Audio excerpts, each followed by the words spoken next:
Hello friends, welcome to my channel PCS with Chauhan guys. मेरा नाम है कीरत चौहान। यहाँ हम करें घटना चक्र की सीरीज जिसमें हमारा चल रहा है सामान्य विज्ञान। तो दोस्तों, इसमें भी हम कर रहे हैं बायोलॉजी यानी कि जीव विज्ञान। चैप्टर 9 चल रहा है रोग एवं उपचार, और इसका पार्ट 1 चल रहा है विषाणु जनित रोग यानी कि जो वायरस से होते हैं रोग, उसकी बात कर रहे हैं। आज इसका पार्ट 2 है। पार्ट 1 हम कर चुके हैं। कुछ क्वेश्चंस हैं 50 के अराउंड, वो इस पार्ट में हम कर लेंगे। तो गाइस, अगर कुछ अच्छा लगे वीडियो में तो लाइक करिएगा, कमेंट करिएगा एंड शेयर करिएगा। प्लस आप मुझे इंस्टाग्राम पे फॉलो कर सकते हैं, ठीक है। और अगर आपने चैनल को सब्सक्राइब नहीं किया है तो चैनल को सब्सक्राइब कर लीजिएगा। चलिए आगे बढ़ते हैं। चलिए, हम सबसे पहले देखेंगे इंडेक्स। तो चैप्टर नंबर 1 से हमने स्टार्ट कर लिए। सारे टॉपिक करते करते करते करते हम पहुंच गए चैप्टर नंबर 9 पे। तो चैप्टर नंबर 9 में भी हमारा पार्ट 1 चल रहा है जो आज कंप्लीट हो जाएगा। उसके बाद ये सारे पार्ट्स हमें करने हैं और फिर ख़त्म हो जाएगा सब कुछ, मतलब ये बुक कंप्लीट हो जाएगी। तो गाइस, चैनल को सब्सक्राइब नहीं किया है अगर आपने, और भी घटना चक्र मतलब बाकी सब्जेक्ट की भी घटना चक्र आपको देखनी है वीडियोस, तो आप मेरी प्लेलिस्ट में जा सकते हैं और देख सकते हैं। क्वेश्चन नंबर 20 कर चुके थे, अब क्वेश्चन नंबर 21 की बारी। तो इसमें लिखा है इसमें से कौन विषाणु जनित रोग नहीं है, यानी कौन सा वायरस से होने वाला रोग नहीं है। तो वेरी सिंपल, बहुत ये जो क्षय रोग होता है वो वायरस से नहीं होगा, यानी कि खसरा, पोलियो और ये रेबीज़, ये आपका वायरस से होता है। तो इसने कहा पोलियो की बात करें तो ये क्या है, एक संक्रामक रोग है, ठीक है, जो पोलियोमेलाइटिस विषाणु यानी कि वायरस द्वारा होता है। अगर रेबीज़ और खसरा की बात करें तो ये भी क्या वायरस से ही होता है। जबकि अगर हम बात करें तपेदिक यानी कि क्षय रोग बोलते हैं, एक ही बात है, ठीक है। तो ये क्या है, एक संक्रामक रोग है और जिसका कारण क्या है, माइक्रोबैक्टीरियम ट्यूबरकुलोसिस यानी कि टीबी, ठीक है, नामक जीवाणु है। चलो आगे बढ़ जाते हैं। तो लिखा है निम्न में से किस बीमारी के लिए ट्राईवेलेंट यानी कि ये ट्राईवेलेंट और बाईवेलेंट की हमने बात करी थी, तो हम ट्राईवेलेंट की बात करेंगे। तो ट्राईवेलेंट के स्थान पर बाईवेलेंट ORV, ठीक है, ORV देने का निर्णय भारत सरकार ने लिया, ठीक है। तो ये किस बीमारी के लिए था, तो दोस्तों ये था आपका पोलियो के लिए। चलिए थोड़ा अब इसमें देख लेते हैं। तो ये सब पड़ा हुआ है, कुछ नया नहीं है। भारत सरकार ने क्या करा, हाल ही में क्या करा, जो ट्राईवेलेंट ओ ओरल पोलियो OPV है या ORV है, यहाँ गलत लिखा है, ORV लिखा है, ठीक है। तो ओरल पोलियो वैक्सीन के स्थान पर क्या किया, देश में बाईवेलेंट वैक्सीन प्रयोग करने का निर्णय लिया, ठीक है। अब क्यों, देखिए ट्राईवेलेंट वैक्सीन में 3 प्रकार के पोलियो वायरस आते थे, ठीक है, जैसे टाइप 1, टाइप 2, टाइप 3। अब क्या हुआ, 1999 के बाद से क्या हुआ, जो टाइप 2 वायरस है ना वो नहीं दिखा हमें, ठीक है, जिसकी वजह से जो ट्राईवेलेंट कहाँ गया ट्राईवेलेंट, हाँ, तो ये जो ट्राईवेलेंट वैक्सीन है इसको बंद कर दिया, यानी कि जरूरी नहीं समझा। तो इसकी जगह पे हम क्या आ गए, बाईवेलेंट पे आ गए। ट्राई मतलब होता है 3, 1, 2 और 3। बाई मतलब होता है 2, तो अब 2 तो ये वाला तो है ही नहीं, तो अब बचा 1 और ये हो गया 2, 2 ही हुए, ठीक है, काउंटिंग में 2 हो गए। तो वही लिखा है कि इसकी जगह पे अब हम क्या करने लगे, बाईवेलेंट ओरल पोलियो वैक्सीन का प्रयोग टीकाकरण में होता है, ठीक है। अब इसमें क्या है, पोलियो कौन कौन से विषाणु मतलब कौन कौन से वायरस की हम बात करेंगे, टाइप 1 एंड टाइप 3 की, ठीक है। बिकॉज टाइप 2 तो गायब हो गया, मतलब 02, अब बचे सिर्फ 2, तो बाईवेलेंट हो गया। नेक्स्ट पे आइए, इसमें लिखा है इसमें से कौन सी बीमारी कोरोना वायरस से संबंधित है। ओके, तो देखिए बहुत ही सिंपल, इसमें देखिए आप सार्स जानते हैं आप, ठीक है, सार्स है, कोविड-19 तो है और मर्स भी है, ठीक है। चलिए, तो देखिए अब इसमें क्या लिखा है, इसमें लिखा है कि जो आपका वर्ष 2019 में कोरोना वायरस के एक नवीन प्रकार नोबल कोरोना वायरस, या फिर हम इसे बोलते हैं सार्स कोव 2 यानी कि कोविड 2, ठीक है, या 2019 एनको की खोज की गई, जो कि कोविड-19 नामक वैश्विक महामारी का कारण थी ये, ठीक है। तो कोरोना वायरस से संबंधित अन्य बीमारियों की अगर बात करें तो एक तो हमने अभी पढ़ा सार्स, एक हमने पढ़ा मर्स, और कोविड-19 तो है ही, ठीक है। तो सार्स की फुल फॉर्म क्या हो गई, सेवर एक्यूट रेस्पिरेटरी सिंड्रोम, और इसकी हो गई MERS की, मर्स की हो गई आपका मिडिल ईस्ट रेस्पिरेटरी सिंड्रोम। चलो अब आगे बढ़ते हैं। अब यहाँ लिखा है ACE2 पद का उल्लेख किस संदर्भ में किया जाता है। तो देखिए हमारा जो आंसर है वो है आपका विषाणु जनित रोगों का प्रसार। तो देखिए इसमें लिखा है ACE2 एंजियो टेंसिन परिवर्तित एंजाइम 2, कई प्रकार की। देखिए ये तो हमने नोट्स में नहीं पढ़ा था, IAS का क्वेश्चन है, वो भी IAS 2021 का। सोचिए कितना नया क्वेश्चन है। तो गाइस थोड़ा सा 1 मिनट। तो इसमें लिखा है कि कई प्रकार के कोशिकाओं की सतह पर मौजूद एंजाइम है। ये एंजाइम बड़े प्रोटीन को विभाजित कर छोटे प्रोटीन उत्पन्न करता है। उदाहरण स्वरूप अगर हम बात करें तो अपनी सतह पर स्पाइक जैसे प्रोटीन का उपयोग करते हुए SARS-CoV-2 वायरस जो है आपका ACE2 से बन जाता है। ठीक है, अब इसमें ACE2 कोविड-19 वायरस के लिए एक सेलुलर द्वार के रूप में कार्य करता है। चलिए आगे बढ़ते हैं। इसमें लिखा है पैथोजीन। तो पैथोजीन जो सामान्य जुकाम के लिए उत्तरदायी है। ठीक है, तो ये क्या है? Rhino virus. इसने कहा राइनो वायरस जो है आपका पैथोजीन सामान्य जुकाम के लिए उत्तरदायी है। जुकाम क्या है? एक संक्रामक रोग है जो छींक या वायु से क्या होता है, एक से दूसरे तक पहुंच जाता है। ठीक है, इसमें रोगी को क्या होता है? सिर दर्द होता है, हल्का बुखार होता है, नाक आँख से पानी आता है। चलो आगे बढ़ते हैं। निम्नलिखित कथनों में से सही वाला बताना है आपको। इसमें लिखा है कि आपका विषाणु संक्रमित कर सकते हैं, मतलब वायरस संक्रमित कर सकते हैं, जीवाणुओं को कर सकते हैं, कवक पादप सबको ही कर सकते हैं। तो आंसर है डी आपका। ठीक है, तो इसने बोला कि जो विषाणु है यानी कि वायरस है वो क्या है? एक अकोशिकीय अति सूक्ष्म जीव है। ये केवल जो है जीवित कोशिकाओं में ही वंश वृद्धि करते हैं। ठीक है, अब इसने कहा विषाणु जो है आपका जीवित कोशिकाओं से युक्त किसी भी प्राणी को संक्रमित कर सकते हैं, वो चाहे पशु हो, पौधा हो, कवक हो, जीवाणु हो, कुछ भी हो। ठीक है, आगे बढ़ जाते हैं। इसमें लिखा है किस सूक्ष्म जीव के द्वारा हेपेटाइटिस बी बीमारी होती है? तो किसके द्वारा होती है? वेरी सिंपल, वायरस के द्वारा होती है, हमने अभी पढ़ा था। हेपेटाइटिस बी एक क्या है? आपका संक्रामक रोग है। ठीक है, हेपेटाइटिस बी नामक वायरस के कारण होता है। ये व्याधि के कारण यानी कि यकृत यानी कि लिवर में सूजन या जलन पैदा करता है। और हेपेटाइटिस बी वायरस जो है हैपा DNA वायरस परिवार का एक सदस्य है। Very simple.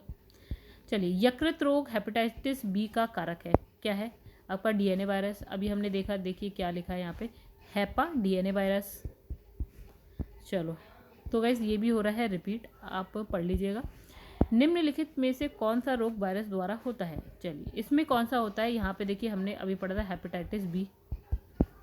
निम्नलिखित में से कौन सा एक कथन सही नहीं है? इसने कहा गलत बताना है हमें। तो इसमें लिखा है कि यकृत शोध सी का टीका होता है जबकि यकृत शोध बी का कोई टीका नहीं होता। ठीक है, ये है बात, कहानी गलत। चलिए अभी हम समझेंगे। देखिए, इतनी हिंदी लिखी है कि देखिए यकृत शोध जो लिखा है ना, यहाँ पे फिर से देखते हैं, यकृत शोध। ठीक है, यहाँ देखिए क्या लिखा है, हेपेटाइटिस जो है आपका यकृत के सूजन की अवस्था है। ठीक है, जिसके लिए मुख्यतः हेपेटाइटिस विषाणु उत्तरदायी होता है। हेपेटाइटिस बी और सी विषाणु के संक्रमित कुछ व्यक्तियों में अनेक वर्षों तक उसके लक्षण दिखाई नहीं देते। मतलब अगर किसी को हेपेटाइटिस बी या सी विषाणु से संक्रमित हुआ है तो उस बहुत वर्षों तक इसके कोई लक्षण आपको नहीं दिखाई देंगे, ये बोला इसने। तो इसने कहा हेपेटाइटिस बी जो है विषाणु संक्रमित व्यक्ति के रक्त, वीर्य आदि से संक्रमित माता से उसके नवजात शिशु को संचरित होता है। ठीक है, चलिए अब देखिए यहाँ क्या लिखा है। इसने कहा हेपेटाइटिस सी का टीका होता है, बी का कोई टीका नहीं होता। ये गलत है, बाकी आपके सारे सही हैं। यानी कि हेपेटाइटिस बी विषाणु काफ़ी कुछ HIV की तरह ही संचरित होता है। देखिए अभी इसने यहाँ बोला कि ये आपका रक्त और वीर्य इन दोनों से होता है, तो HIV भी हम देखते हैं इसी तरह से होता है, संक्रमित मतलब फैलता है, राइट। तो संचरित होता है, एक से दूसरे तक पहुंचता है। अब इसमें लिखा है सार्वभौम रूप से जो हेपेटाइटिस बी और सी विषाणु से संक्रमित व्यक्ति की संख्या HIV से संक्रमित लोगों की संख्या से कई गुना अधिक है। मतलब HIV से, अच्छा अभी इसमें गए और है, चलिए इसे पढ़ते हैं फिर। इसने लिखा है हेपेटाइटिस बी विषाणु काफ़ी कुछ HIV की ही तरह होता है, मतलब संचरित होता है, यानी एक से दूसरे व्यक्ति तक पहुंचता है। इसने कहा कि WHO के आकलन के अनुसार विश्व स्तर पर 240 मिलियन लोग जो है हेपेटाइटिस बी से और 71 मिलियन लोग जो है आपका हेपेटाइटिस सी विषाणु से संक्रमित हैं। ठीक है, मतलब HIV से ज़्यादा इससे संक्रमित है। अब इसने कहा दूसरी ओर अब तक 70 मिलियन से भी अधिक लोग जो है HIV विषाणु से संक्रमित हैं, जिसमें से 35 मिलियन की मृत्यु हो चुकी है। मतलब इसने कहा 70 में से 35 मिलियन की मृत्यु हो चुकी है। उल्लेखनीय है कि हेपेटाइटिस बी का टीका होता है, सी का कोई टीका नहीं होता है। तो जो बी इसने लिखा था कि सी का होता है, तो ऐसा नहीं है, सी का नहीं होता है, बी का है। चलिए अब लिखा है उल्लेखनीय है कि 28 जुलाई 2008 2018 को विश्व हेपेटाइटिस, चलिए नई बात पता चल रही है। तो इसने कहा कि 28 जुलाई 2018 को विश्व हेपेटाइटिस दिवस के अवसर पर भारत सरकार के तत्कालीन केंद्रीय स्वास्थ्य एवं परिवार कल्याण मंत्री कौन थे आपके, जेपी नड्डा ने राष्ट्रीय वायरल हेपेटाइटिस नियंत्रण कार्यक्रम का नई दिल्ली में शुभारंभ किया। चलो कहानी हमें पता चल गई, यानी कि हेपेटाइटिस दिवस भी पता चल गया, 28 जुलाई को होता है। अच्छा, अब यहाँ देखिए क्या लिखा है, इसने लिखा है कि बी और सी जो है आपका इसका से संक्रमित व्यक्ति जो है HIV से ज़्यादा है, बिल्कुल सही बात है। अब लिखा है कि हेपेटाइटिस बी सी विषाणु से संक्रमित कुछ व्यक्ति में अनेक वर्षों तक कोई लक्षण नहीं दिखाई देता, तो ये बात भी सही है, नहीं दिखाई देता।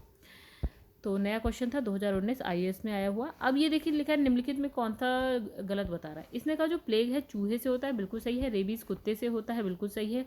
और यहाँ पे लिखा है टैप वर्म सुअर से होता है, पोलियो बंदर से होता है। तो भैया पोलियो जो है बंदर से नहीं, वायरस से होता है। अब इसने लिखा है जो प्लेग है एक संक्रामक रोग है जो चूहे के द्वारा फैलता है। रेबीज और क्या है हाइड्रोफोबिया, रेबीज बोल सकते हैं, हाइड्रोफोबिया मतलब कि आपको जल से, मतलब नॉर्मल नहाने वाले पानी से नहीं, लेकिन नदी से, तालाब से, ऐसे बड़े बड़े समुद्र टाइप से डर लगने लगता है। ठीक है, तो ये पागल कुत्ते के काटने से फैलता है। अब यहाँ फीताकृमि यानी कि टैपवर्म की अगर बात करें तो ये सूअर का अगर आप अध पका मांस खाते हैं तब होता है। ठीक है, बात करते हैं पोलियो की, तो ये बंदर से नहीं होता है, ये पोलियोमेलाइटिस वायरस से होता है। और ये क्या है, दूषित भोजन और दूषित जल को पीने से होता है।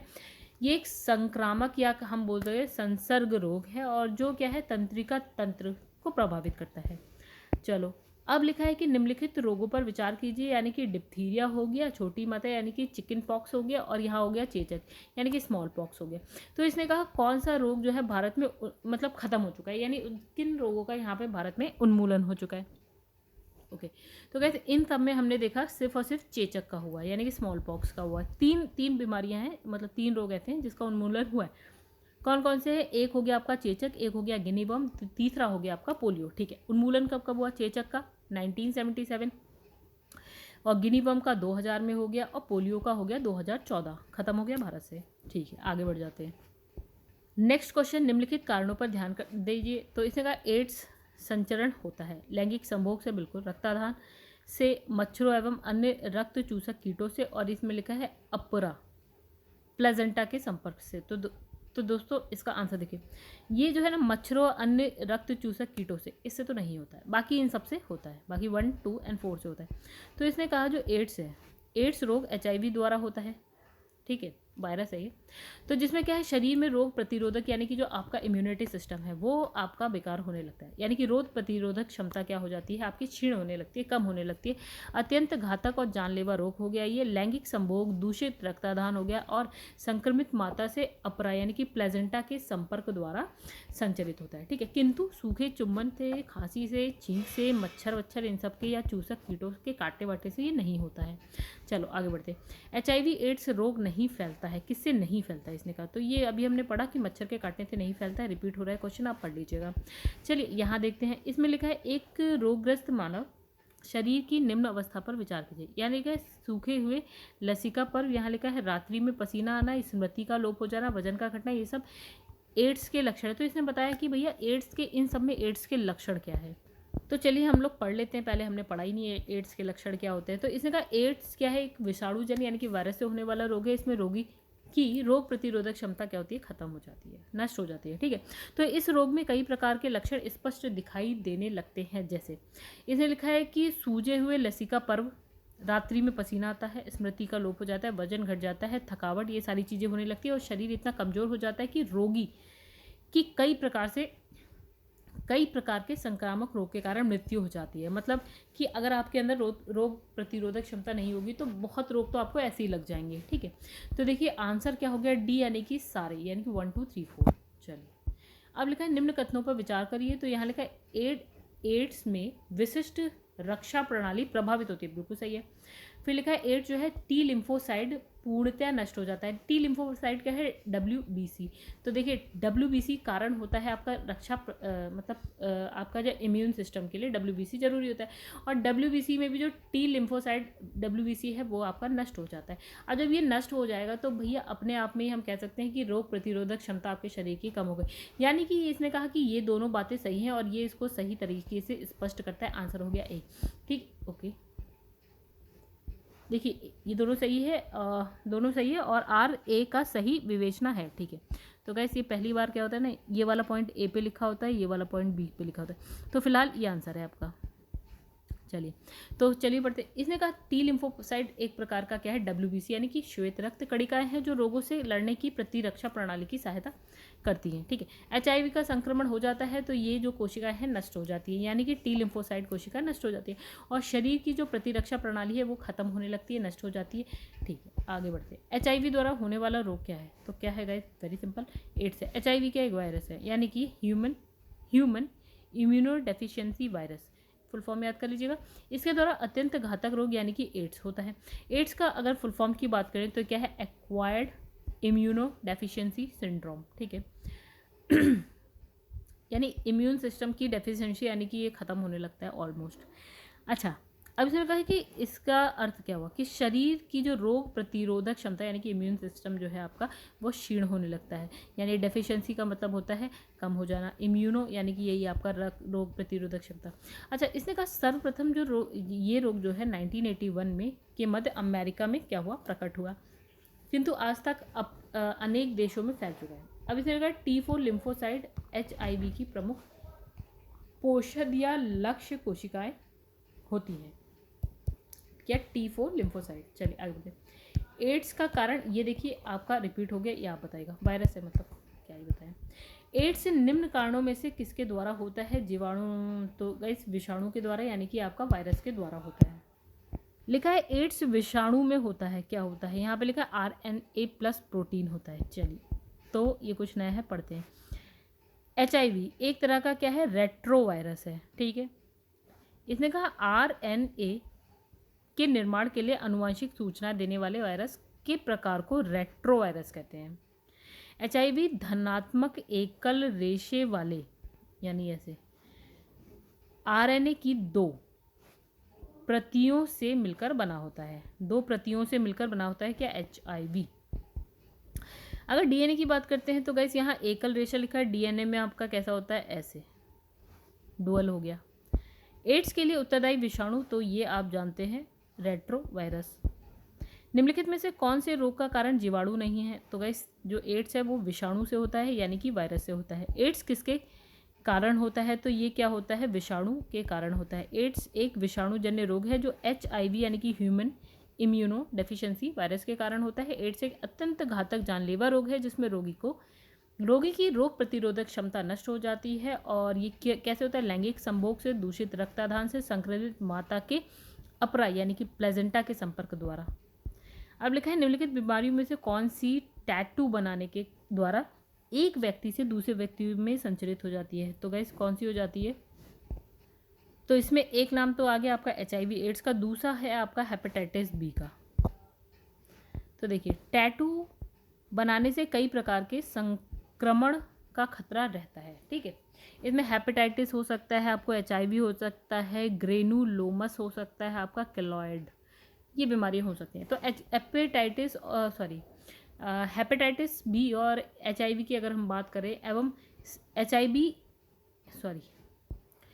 एचआईवी हेपेटाइटिस बी और सी रक्त के संक्रमण से होने वाली बीमारी है, जो टैटू बनाने से प्रयुक्त जो सुई के कई लोगों पर, मतलब क्या जो टैटू आप बनाते हैं ना, तो वही सुई जो है बहुत सारे लोगों को उसी सुई से कर देते हैं, तो जिसकी वजह से हो जाता है।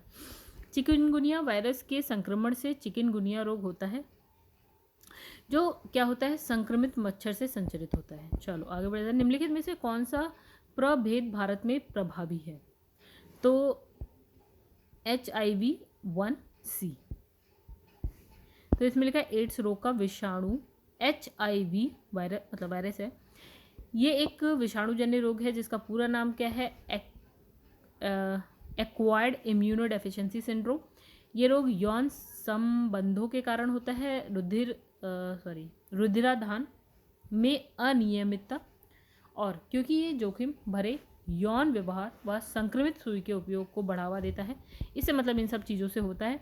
ठीक है, अब इसने कहा समलैंगिक यौन संबंध इसका सबसे प्रमुख कारण है। इसमें रोगी की रोग प्रतिरोधक क्षमता समाप्त हो जाती है, रोगों के विषाणु आसानी से रोग पैदा कर देते हैं। संपूर्ण विश्व में HIV विषाणु के लगभग जो है 9 उप प्रकार हैं, ठीक है, सब टाइप्स, तो सब पार्ट्स कह सकते हैं। तो इसने लिखा है कि भारत में HIV का C उप प्रकार जो है प्रभावी है। चलो देखिए यहाँ पे क्या लिखा है, C। अच्छा, अब लिखा है कि यहाँ पे एड्स निम्न में से किस रोग नाम का संक्षिप्त रूप है। तो एड्स जो है, ए आंसर है आपका एक्वायर्ड इम्यूनोडेफिशिएंसी सिंड्रोम। अच्छा, यहाँ पे लिखा है डिफॉर्मेट, ठीक है, एक्वायर्ड इम्यूनोडेफिशिएंसी सिंड्रोम। चलो आगे बढ़ते हैं। एड्स वायरस जो है आपका HTLV3 की खोज किसने की। तो यहाँ पे लिखा है रॉबर्ट गैलो। चलो पढ़ें जरा इसमें क्या लिखा है। इसमें लिखा है कि Robert Charles Gallo University of Maryland School of Medicine Baltimore के इंस्टीट्यूट ऑफ ह्यूमन वायरोलॉजी के निदेशक थे, ठीक है। तो इन्होंने HTLV3 human T cell leukaemia virus की खोज की। ये क्या है, अति घातक एड्स रोग का कारक है। एड्स विषाणु के लिए सबसे ज़्यादा आजमाई गई दवा, तो इसमें लिखा है जीडोवुडिन, एजिडोथाइमिडिन। चलिए, झारखंड में आया हुआ क्वेश्चन है। इसमें लिखा है एलिसा परीक्षण किया जाता है। तो आंसर है एड्स पहचानने के लिए, एलिसा एड्स की पहचान के लिए, ठीक है। तो एंजाइम लिंक्ड इम्यूनोसॉर्बेंट एसे परीक्षण, मतलब एलिसा की फुल फॉर्म है, परीक्षण एड्स की पहचान के लिए किया जाता है। इसके अलावा इस रोग का परीक्षण विकिरणीय प्रतिरक्षी जांच द्वारा भी किया जाता है। ध्यान है कि एड्स जो है अत्यंत घातक संक्रामक रोग है जिसका कारक HIV वायरस है। WBC को ये प्रभावित करता है। लिखा है निम्नलिखित राज्यों में से कौन मई जून 2018 में नीपा वायरस बीमारी के प्रकोप के कारण चर्चा में रहा। कौन रहा भैया, कौन नहीं रहा, केरल राज्य रहा। तो भैया इसमें क्या होता है कि 17 व्यक्तियों की मृत्यु हो जाती है। 2018 की कहानी है ये। इसमें लिखा है नीपा वायरस बीमारी एक क्या है, आपका जीनोटिक बीमारी। अब जीनोटिक बीमारी क्या होती है, जानवरों से मनुष्य में जो पहुंचती है। निम्न में से किस रोग को एंटीबायोटिक्स द्वारा ठीक नहीं किया जा सकता। तो इसमें लिखा है खसरा यानी कि मीजल्स। तो बाकी के नाम देखिए, कुछ लिखा है टिटेनस लिखा है, हैज़ल लिखा है, इन सबको कर सकते हैं। अब इसमें लिखा है मीजल्स यानी कि खसरा बच्चों में होने वाला एक क्या है, विषाणुजन्य रोग हो गया जिसको एंटीबायोटिक्स द्वारा ठीक नहीं किया जा सकता। जबकि विकल्प में जो शेष हैं बाकी, जैसे कि कुष्ठ थे आपने, लेप्रोसी, टिटनेस और यहाँ पे लिखा हैजा, ये जीवाणुजन्य रोग है और इसे जो है आपका एंटीबायोटिक्स के द्वारा ठीक किया जा सकता है। ठीक, खसरा को नहीं किया जा सकता, ये वायरस से होता है। इस वजह से खसरा की बीमारी होती है, किसके द्वारा होती है, वायरस के द्वारा होती है। आगे बढ़ जाते हैं। चेचक विषाणु द्वारा होता है, बिल्कुल सही बात है। मरीज को पृथक बिस्तर पर रखना चाहिए। तो भैया दोनों ही सही बात है, वायरस से होता है, अलग से रखो, ठीक है, दोनों सही है। कथन और कारण दोनों सत्य है, कारण कथन पर आधारित है। चलो आगे बढ़ जाते हैं। तो इसलिए लगा चेचक जो है आपका वेरियोला नामक वायरस से होता है, ठीक है, जो कि ऑर्थोपॉक्स वायरस परिवार का सदस्य है। कौन से, ऑर्थोपॉक्स वायरस परिवार से है ये, ठीक है। संक्रामक रोग है। इसमें लिखा है कि जो रोगी है ना उसकी त्वचा, थूक, वायु, वस्त्र इत्यादि के माध्यम से ही फैल जाता है। और इसे लिखा है जो स्किन है, स्किन को ये प्रभावित करता है। इसमें रोगी को फीवर रहता ही हमेशा, ठीक है। शरीर पर लाल रंग के दाने निकलते हैं चेचक में, ठीक है। अब तो होता ही नहीं है, अब तो ख़त्म हो चुका है। इसके उपचार के लिए चेचक का टीका लगवाना चाहिए।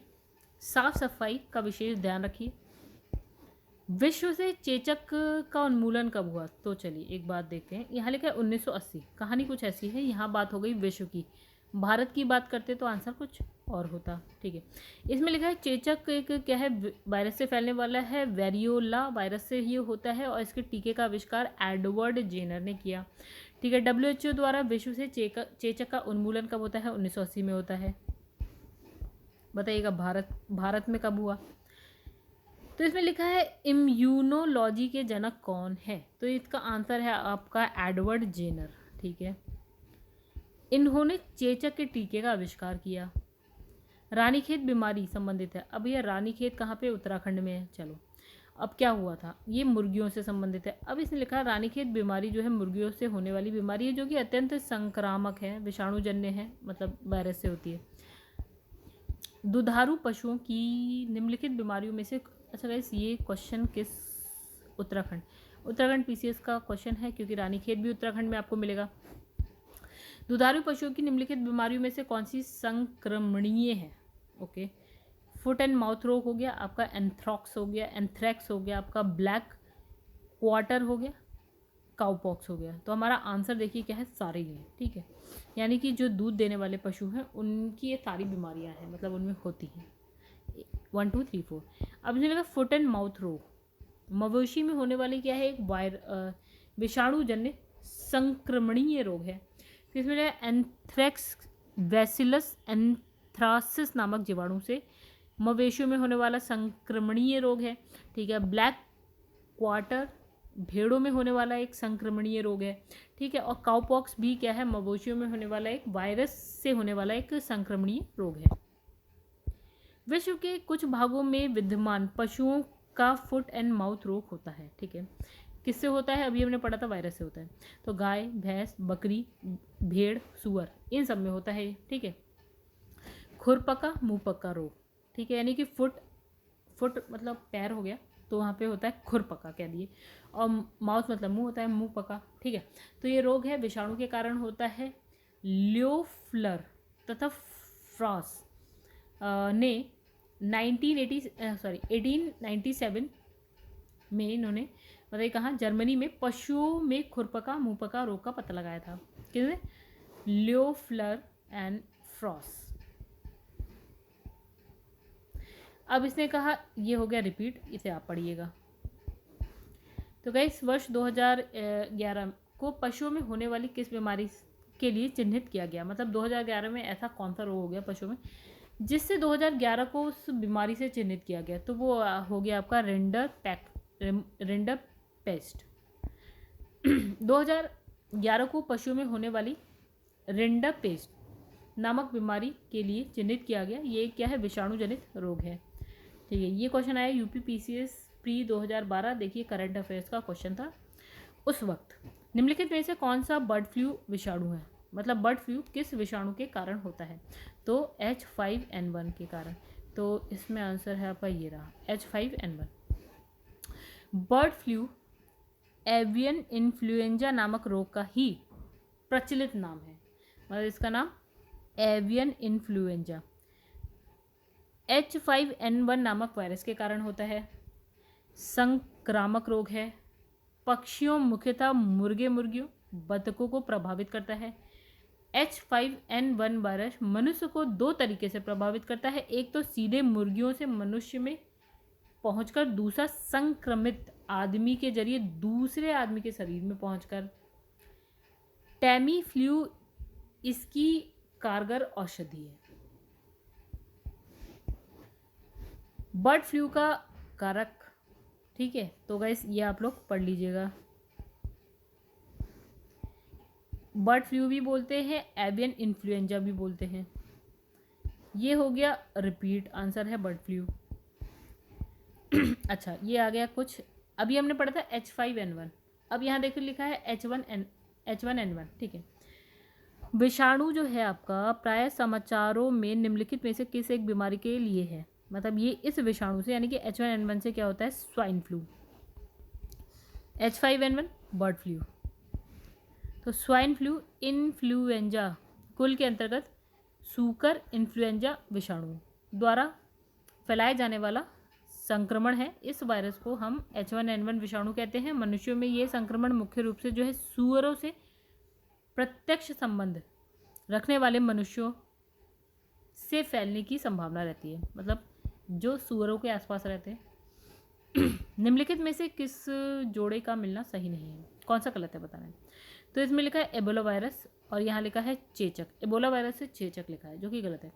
जीव सांख्यिकी की पहचान उंगली छापन और फिंगरप्रिंट्स और आइरिश स्कैन, जो आंखों का स्कैन होता है वो बिल्कुल सही है। और इसने लिखा है क्लोनिंग आनुवांशिक प्रतिकृति है, बिल्कुल सही है। डीएनए फिंगरप्रिंट ये पैतृक और जो है अपराधी की पहचान करता है, ये भी सही है। मतलब पहला वाला गलत है, इबोला वायरस से चेचक नहीं होता है। ठीक है, अब इसने कहा इबोला रक्त स्रावी बुखार इबोला वायरस के कारण होता है।